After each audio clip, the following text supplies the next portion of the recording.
अस्सलाम वालेकुम, सत श्री अकाल, नमस्ते।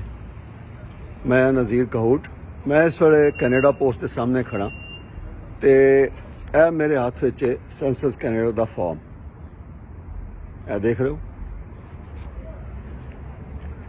सेंसस कैनेडा 2021 2021 का फॉर्म ये मैं फिलअप कर दिता है। ये मैं फॉर्म भर दिता है। ये मैं अपनी मादरी जुबान पंजाबी लिखी है। अर्ज़ ये करना है कि कैनेडा में रहने वाले जिन्हें भी पाकिस्तानी या इंडियन पंजाबी हिंदू मुस्लिम सिख ईसाई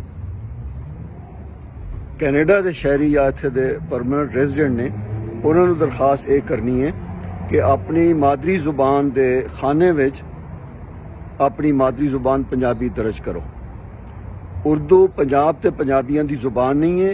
ये हिंदुस्तान दे इंडिया दे प्रोविंस यूपी की मादरी जुबान है। इहदा पंजाब दे नाल कोई तलक नहीं हैगा।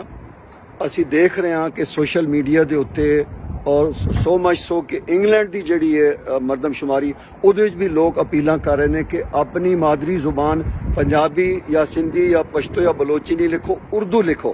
भाई क्यों लिखिए? साडी मादरी जुबान पंजाबी, असी उर्दू क्यों लिखिए? तुसी अपनी जुबान छड्ड दोगे? तुसी क्यों नहीं लिखते अपनी मादरी जुबान अपना उर्दू की थां तुसी पंजाबी लिखो। पंजाबी तो पाकिस्तान की 60% आबादी की जुबान है। अर्ज़ ये करनी है कि पंजाबी जुबान नूं कैनेडा विच तीसरे नंबर तो खत्म करने वास्ते, थले लियाण वास्ते उर्दू बोलने वाले जाहिर इत्थे कैनेडा विच अकलीयत ने, माइनॉरिटी ने। पंजाबी जिहड़े पाकिस्तानी ते पंजाबी इंडियन ने वो मेजोरिटी विच ने।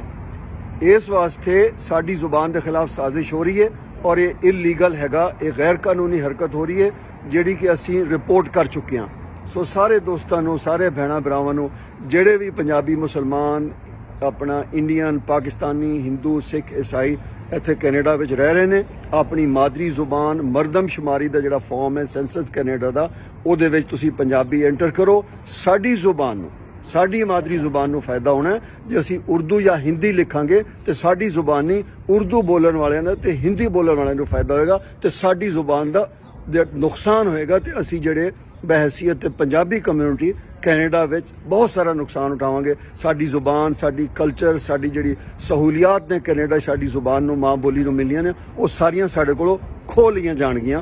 क्यों कि उर्दू या हिंदी जिहड़ी हैगी वो साडी जुबान नहीं हैगी। इहनूं दूजे लोग ऑपरेट करते हैं। इस दी बुनियाद के उत्ते अपनी जुबान असी पंजाबी लिखनी है। बहुत शुक्रिया तुहाडा। पाकिस्तान जिंदाबाद, कैनेडा जिंदाबाद।